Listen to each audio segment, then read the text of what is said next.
Hello पिला माने आ सब तुम माने केमिति अछ।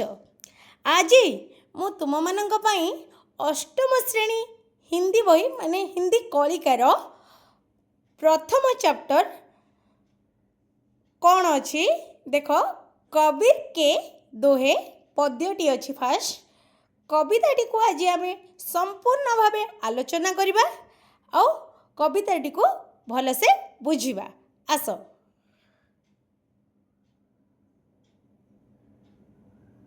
गुरु गोविंद दऊ खड़े काके लगू पाए बलिहारी गुरु अपने गोविंद दियो बताए। कौन रही संपूर्ण आस बुझिबा। पिला माने एठारे कबीर कहउचंदी जदि मो सामनारे गुरु आउ भगवान दुहे एकाठी ठिया होइथांदी तेबे मु प्रथमे काहा पाद स्पर्श करिवि अर्थात से काहा पाद को छुईबे। यही द्वंद्व से कहते जे गुरु स्थान सबुठारु श्रेष्ठ तुमे माने भी जानिछ कारण गुरु ज्ञान माध्यम ही से भगवान को पाइबार मार्ग जानी पारछंदी तेणु से प्रथमे गुरु को ही प्रणाम करिवे।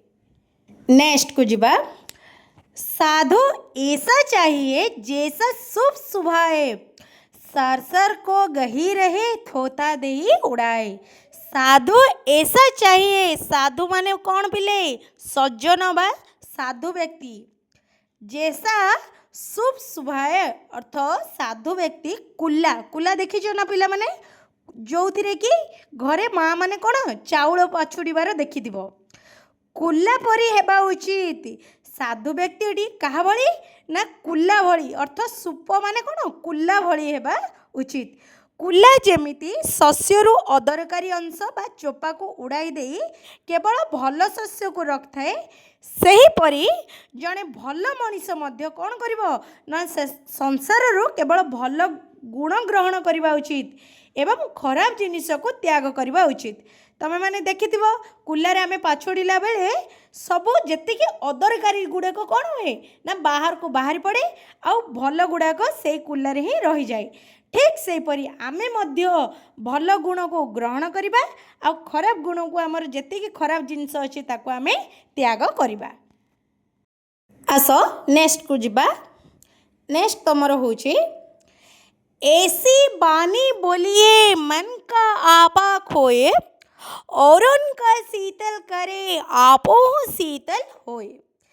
ऐसी बानी बोलिए मन का आपा खोए अर्थ आमको एमिति मधुर कथा कहवा उचित जे जोंतिरे आपा खोए अर्थ अहंकार सेतिरे आदौ नथिबो। औरन को शीतल करे एपरी कथा कहवा जोड़ा कि आमे जो कथाटा कहचे शुणुवा लोक को कौन करिवो ना शांति और खुशी मिलुथिबो आपो शीतल हुए आपो निजे मध्य निज मन मध्य प्रसन्न रहिबो। चलो नेक्स्ट दोहा को जिबा। बड़ा हुआ तो क्या हुआ जैसे पेड़ खजूर पंथी को छाया नहीं फल लगे अति दूर। आस बुझिबा। बड़ा हुआ तो क्या हुआ अर्थात केवल आम शरीर बा आम धन रे बड़ हो गले किछि लाभ होबो नहीं जदि सेथिरे अन्यर कहार भी उपकार हेउ नथिबो।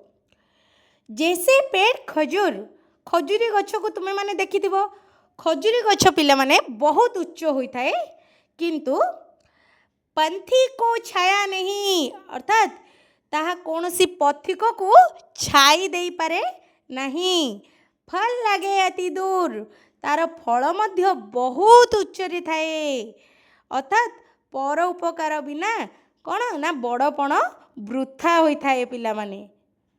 चलो नेक्स्ट को जिबा। निंदक नियरे राखिए आंगन कुटी छबाए बिन पानी साबुन बिना निर्मल करे शोभाय अर्थ निंदक नियरे राखिए माने जीए आमर निंदा बा समालोचना करे आंगन कुटी छबाय ताकू सबुले तुमे कौन करिवो तुम पाखरे रखिबो बिन पानी साबुन बिना। बिन पानी माने से बिना पानी, साबुन बिना अर्थ एवं साबुन रे आमर दोष दुर्बलता को देखाई निर्मल करे स्वभाव देखाई दे से कौन करिवो ना आम स्वभाव को निर्मल बा सफा करिबारे से साहाय्य करथाए। एमिति भी लोक दुनिया रे थांती। पिला माने एहिपरि भाबे तुमर संपूर्ण कविताटी शेष हो जाइछि। कवि परिचय मो स्क्रीन ऊपर दे दीछि। तुमे मानकु मो संक्षेप रे बुझेई दउछि। संत कबीर दास को जन्म 1398 मसीह रे होइतिला। से जने महान समाज संस्कारक एवं कवि थिले। से निज दोहा माध्यम रे समाज रे प्रचलित कुसंस्कार दूर करने को चेष्टा करथिले।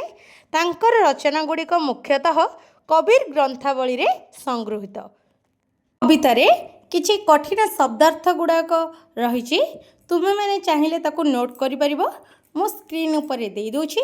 तुमे माने ताकू नोट कर किमा एहाकू संपूर्ण भावे मन रख।